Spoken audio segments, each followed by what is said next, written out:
Bonjour à tous et bienvenue dans notre nouvelle édition d'Asie à la Une. Je suis Eleonora Byron et vous suivrez tout au long de ce journal. Voyons tout de suite les titres de cette semaine. La crise nucléaire japonaise secoue l'Europe. Exercice en situation de crise dans le sud-est asiatique. La décision du tribunal de Hong Kong soutient Shenyun. Et en fin de journal, notre sélection internationale. Le 11 mars dernier, un séisme de très forte amplitude suivi d'une vague de 10 mètres de haut ont dévasté la province de Miyagi au nord-est du Japon. Des dizaines de milliers de personnes sont portées disparues. Le séisme a dangereusement endommagé une centrale nucléaire et plusieurs explosions se sont déjà produites. Le monde entier reste choqué devant cette catastrophe d'une ampleur peu commune et se remet en question face aux forces de la nature. Ainsi, dans le sud-est asiatique, plusieurs pays se sont réunis pour procéder à des exercices de sauvetage en cas de catastrophe naturelle. Le vice-président indonésien Budiono a ouvert mardi dernier 3 jours d'exercice en situation de crise, réunissant les pays du sud-est asiatique. Le vice-président Budiono affirme que cet exercice permettra aux habitants de la région de prendre conscience des risques potentiels. Nous devons relever notre attention afin d'anticiper les catastrophes naturelles qui pourraient survenir à tout moment. L'Association des nations du Sud-Est asiatique maintient un dialogue entre les nations autour de la sécurité, visant à résoudre pacifiquement les conflits. Cette année, le Japon préside cet exercice de secours en situation de catastrophe. 27 membres du groupe devaient y participer, mais 13 seulement se sont finalement présentés. Des navires sud-coréens et américains se sont rendus au Japon pour participer aux opérations de secours suite aux puissants séismes et aux tsunamis qui ont frappé le pays vendredi dernier. L'archipel indonésien s'étend sur une zone sismique active connue sous le nom de l'anneau de feu du Pacifique et est sujet aux séismes et aux volcans. Quelques jours après le séisme, en tête des images des explosions dans la centrale nucléaire endommagée. Des hommes politiques et des experts nucléaires européens se sont réunis pour discuter de l'avenir énergétique de l'Union européenne. Comme l'a indiqué le commissaire à l'énergie Günther Oettinger, l'Europe devrait définitivement envisager un avenir sans nucléaire. Les ministres de l'énergie, des experts nucléaires et représentants d'entreprises productrices d'énergie se sont réunis mardi dernier pour discuter de la coordination de la stratégie nucléaire à mettre en place pour l'Union européenne. Cette réunion a été discutée à la veille de l'éventuelle catastrophe nucléaire du Japon, où des explosions se sont produites dans une centrale suite au puissant séisme qui a dévasté la région. Le commissaire européen à l'énergie, Günther Oettinger, a déclaré avant la réunion que l'Union européenne doit examiner comment s'éloigner de l'énergie nucléaire à l'avenir. Le ministre de l'Environnement, Andreas Carlsson, indique que l'Union européenne devra tirer des leçons de l'expérience du Japon sans toutefois aller trop vite.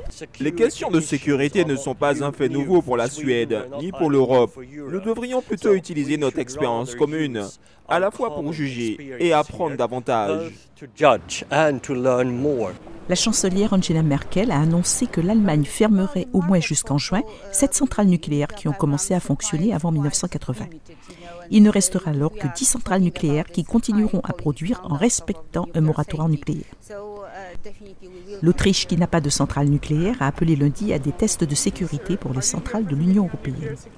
Le directeur général de la société d'énergie allemande RWE a indiqué que l'industrie est prête à travailler en collaboration avec le gouvernement. Nous allons aider d'une manière professionnelle et constructive durant le temps de ce moratoire afin d'effectuer des tests et de vérifier les exigences techniques, de sorte que toutes les questions trouvent des réponses. Nous allons prendre ce temps avant de discuter à nouveau. La Pologne et la Bulgarie ont toutes deux l'intention de poursuivre leur programme nucléaire. Greenpeace a annoncé lundi qu'une nouvelle centrale a été construite dans une région de Bulgarie sujette au tremblement de terre. Le fait que l'Union européenne s'interroge sur sa politique nucléaire marque un revirement spectaculaire pour un continent qui avait envisagé une reprise partielle du nucléaire. Jusqu'à cette semaine où l'accident nucléaire du Japon a souligné la rapidité avec laquelle les événements peuvent échapper à tout contrôle. Depuis 6 ans, un mouvement populaire invite les Chinois du monde entier à se défaire de leurs liens avec le Parti communiste au pouvoir en Chine.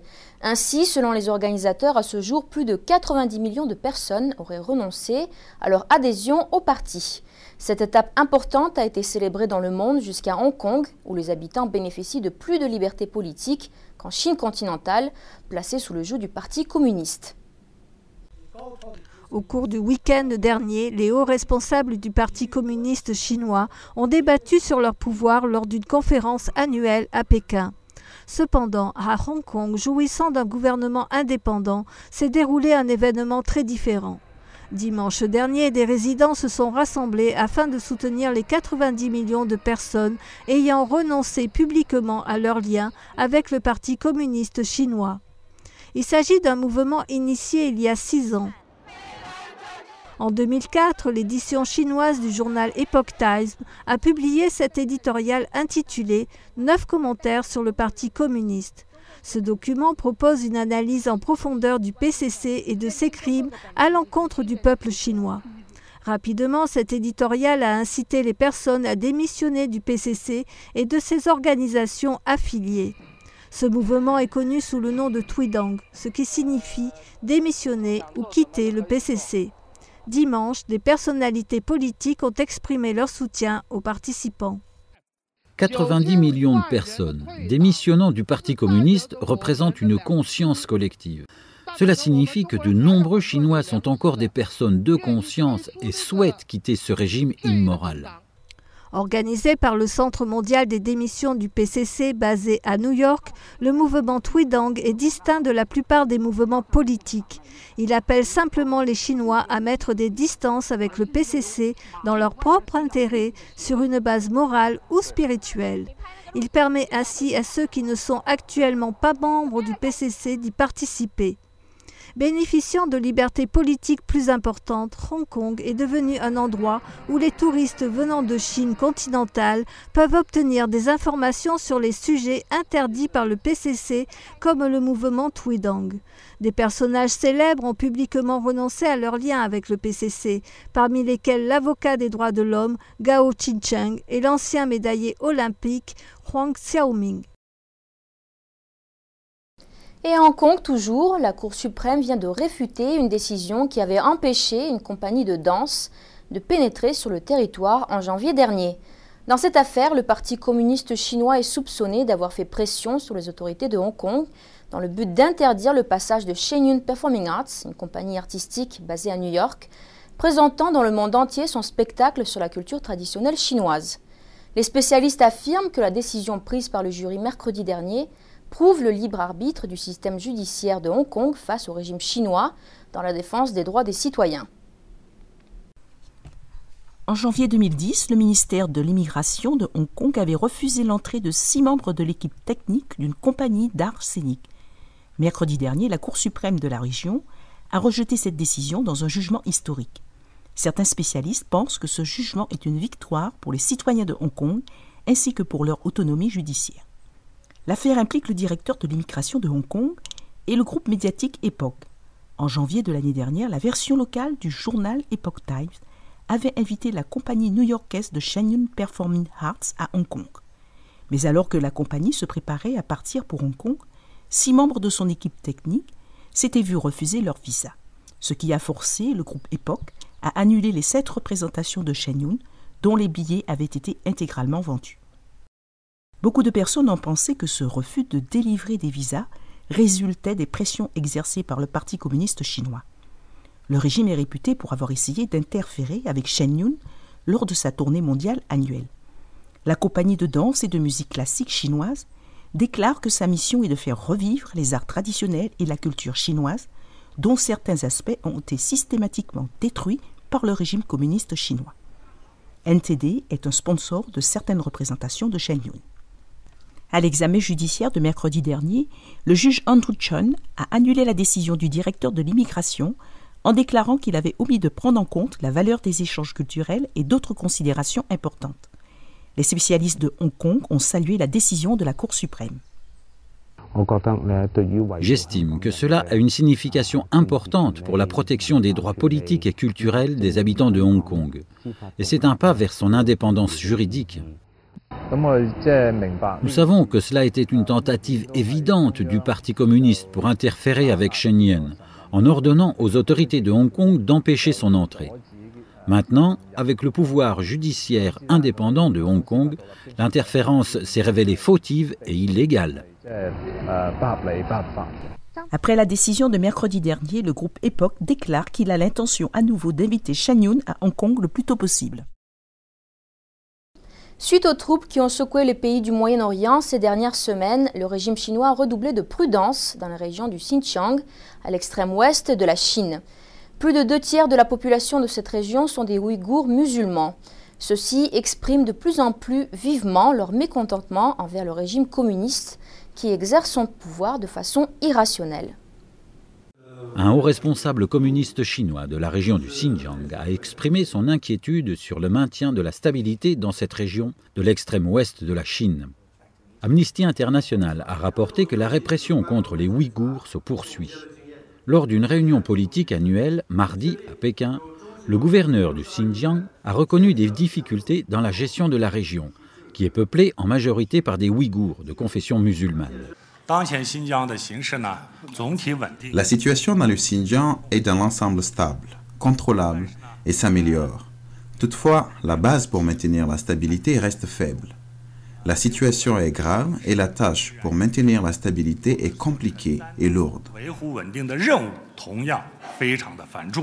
Suite à une violente manifestation ethnique en 2009 dans la capitale régionale Urumqi, les autorités locales ont renforcé la sécurité dans la région. Les groupes de défense des droits de l'homme et les intellectuels sont devenus les cibles de ce renforcement. Lundi dernier, Amnesty International rapportait que le gérant d'un site web ouïghour a été condamné à 7 ans de prison après un procès secret. Dans un communiqué, Catherine Baber, sous-directrice du département Asie-Pacifique d'Amnesty, a déclaré que ce type de persécution secrète des Ouïghours est un fait habituel du régime chinois. Le régime communiste de Pékin exerce un contrôle étroit sur le Xinjiang, riche en gisements de gaz et de pétrole. Il y a des signes de mécontentement parmi les habitants face au contrôle exercé par le parti sur la religion et sur l'affaiblissement de la culture et des langues de ce peuple. Et tout de suite, des entreprises chinoises exploitent illégalement des mines d'or au Ghana. Israël organise un concert en faveur des prisonnières iraniennes. Chen Yun à Paris, une ancienne danseuse classique, est mue aux larmes.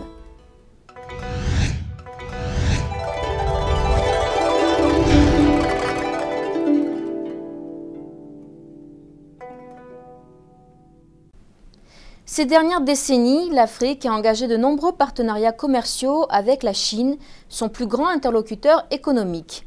Les entreprises d'exploitation des ressources naturelles de pays comme le Ghana comptent de plus en plus sur le capital et leurs équipements chinois. Cependant, il semblerait que les entrepreneurs chinois soient impliqués dans certaines activités minières illégales, détournant les mesures et réglementations régulant l'exploitation au Ghana. Les habitants locaux, quant à eux, se plaignent de voir leur part de bénéfices diminuer. Les chercheurs d'or étrangers ne sont pas nouveaux au Ghana, mais une nouvelle vague de prospecteurs est en train de se faire sentir, cette fois en provenance de Chine.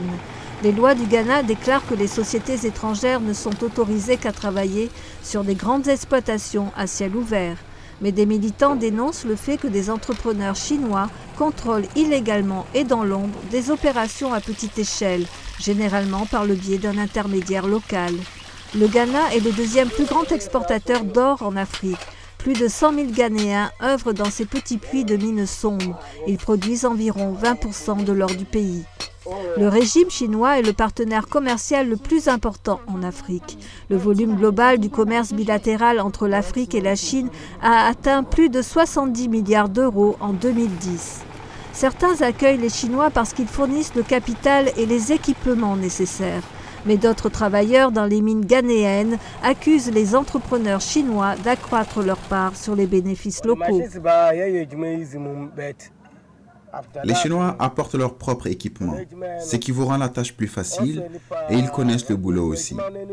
Mais quand vous êtes malade, ils ne payent pas vos factures d'hôpital. Vous devez utiliser votre propre argent.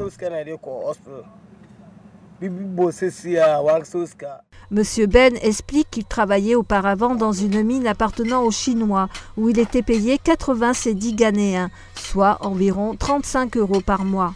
Aujourd'hui, il reçoit le double de ce salaire en travaillant dans une mine gérée par les Ghanéens. Le mois dernier, la police a arrêté 25 mineurs chinois qui semblaient travailler illégalement aux alentours du village de Waza. L'association des collectivités touchées par l'exploitation minière affirme que les entreprises chinoises ont créé des réseaux parmi les habitants de la région, dont des mineurs, des chefs locaux et des agents de sécurité, afin de s'assurer la couverture nécessaire à l'exploitation illégale des mines. Des Iraniennes qui ont été détenues dans une des prisons les plus brutales d'Iran ont récemment participé à un concert spécial organisé en Israël.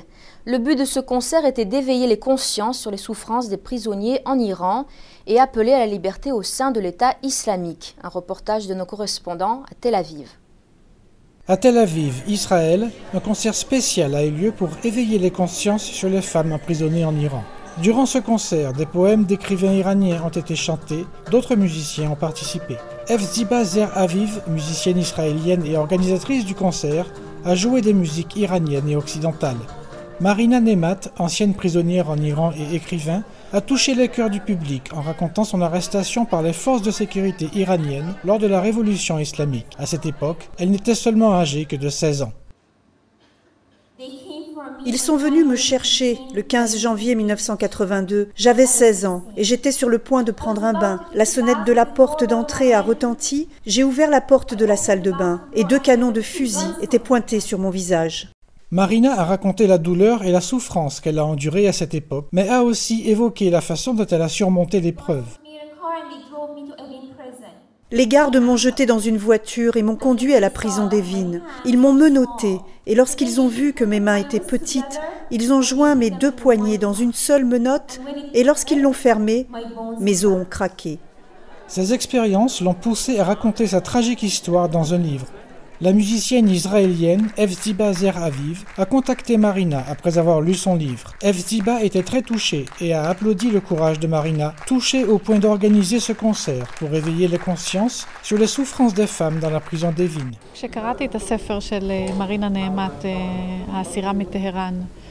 Lorsque j'ai lu le livre de Marina, prisonnière à Téhéran, cela a touché mon cœur d'une manière très inhabituelle. J'ai été profondément secouée et j'ai ressenti un grand besoin de parler avec elle et d'une certaine façon de la rejoindre dans sa lutte pour fermer la prison d'Evin et sauver les femmes qui risquent la lapidation. Je lui ai demandé ce qui pourrait être accompli. Que pouvons-nous faire pour aider ? Le concert a aussi attiré l'attention de ceux qui travaillent avec les femmes, comme Orna Sadga Thérèse. Je suis venue à cet événement parce que ma profession traite aussi ce genre de situation, pour aider les femmes et œuvrer vers un nouveau et beau jour pour elles. L'histoire de Marina ne représente que le sommet de l'iceberg.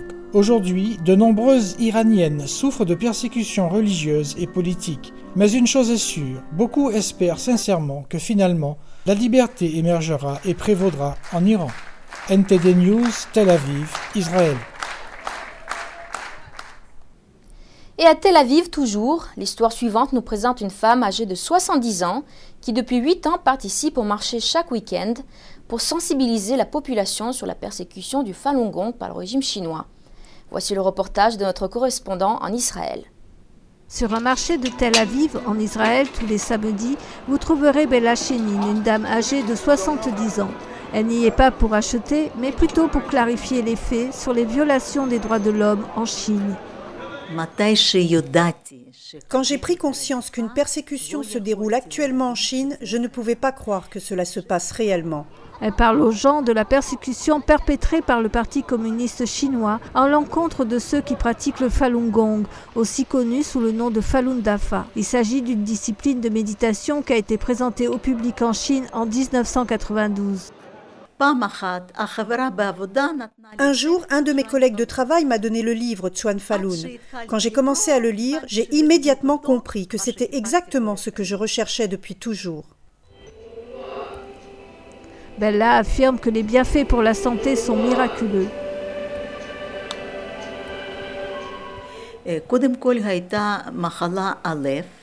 Je souffrais d'une maladie cardiaque et prenais des médicaments. Lorsque je devais grimper 4 étages au travail, j'étais à bout de souffle. Peu de temps après avoir commencé à pratiquer Falun Dafa, j'ai pu monter ces mêmes étages très facilement. J'en ai été tout étonnée. En Chine, le Falun Gong est devenu de plus en plus populaire, en partie grâce aux bienfaits pour la santé. Les autorités chinoises ont estimé qu'en 1998, il y avait 70 millions de pratiquants de Falun Gong en Chine. En 1999, les autorités ont interdit Falun Gong et ont commencé à arrêter, détenir et harceler les gens qui le pratiquaient. Les pratiquants refusant de renoncer à leurs convictions sont envoyés dans des camps de travail et des centres de détention. Selon le centre d'information du Falun Dafa, plus de 3300 pratiquants de Falun Gong sont décédés en raison de mauvais traitements et de tortures. C'est pourquoi chaque samedi, qu'il fasse beau ou qu'il pleuve, Bella se rend au marché de Tel Aviv pour parler aux Chinois du Falun Gong. Beaucoup d'entre eux ignorent à quel point les pratiquants du Falun Gong sont persécutés parce que les médias officiels chinois n'en font aucune mention. Je peux à peine prononcer quelques phrases en chinois, mais j'ai de la compassion envers ces gens. Bella nous confie qu'il n'y a qu'une seule raison pour laquelle elle arrêterait de venir au marché chaque semaine. Je suis un voisin, je vis ici. Bella vient ici tous les samedis, été comme hiver. Elle explique aux Chinois ce qui se passe en Chine. Elle accomplit de bonnes choses pour cette communauté. Je l'ai dit il y a longtemps, je continuerai à venir ici jusqu'à ce que le Parti communiste chinois cesse de persécuter le Falun Gong. Si le PCC met fin à la persécution aujourd'hui, je ne serai plus ici demain. Nouvelle NTD, Israël. Shenyun Performing Arts, la compagnie new-yorkaise de danse et de musique classique chinoise, a donné 4 représentations au Palais des Congrès de Paris. Nos correspondants se sont entretenus avec une danseuse classique, aujourd'hui retraitée. Elle nous livre ses impressions du spectacle. Eva Léan, une danseuse classique à la retraite, est aujourd'hui écrivain. Le week-end dernier, elle a assisté à une représentation de Shenyun au Palais des Congrès de Paris et a été émue aux larmes. Le spectacle a été bouleversant sur le plan esthétique, sur le plan humain et sur le plan spirituel. Shenyun présente les 5000 ans de la culture traditionnelle classique qui aurait été transmise par les dieux aux hommes. Très direct et ça va droit au cœur. J'ai pleuré à plusieurs reprises. C'est vraiment très beau et très touchant. Du grand art. Les danseurs de Shenyun sont pour la plupart d'origine chinoise, mais ont grandi dans des pays occidentaux. Les danseurs sont tellement frais, tellement purs, tellement vrais que le message passe 100 sur 100 et c'est très authentique. Donc on est très bouleversé par le message de liberté religieuse, de droits de l'homme et tout cela est présenté sur un niveau complètement transcendant, donc qui vous transporte dans un univers spirituel qui est fantastique. Nouvelle NTD, Paris, France. Et Shenyun donnera ce mardi 22 mars sa dernière représentation en France, à Mérignac, près de Bordeaux. La compagnie donnera ensuite 6 représentations au Théâtre National de Bruxelles du 29 mars au 3 avril. Vous retrouverez davantage d'informations sur la tournée européenne et les spectacles de Shenyun dans le monde entier sur le site shenyunperformingarts.org. Et c'est ainsi que nous conclurons cette édition. Merci à tous de l'avoir suivi. À la semaine prochaine.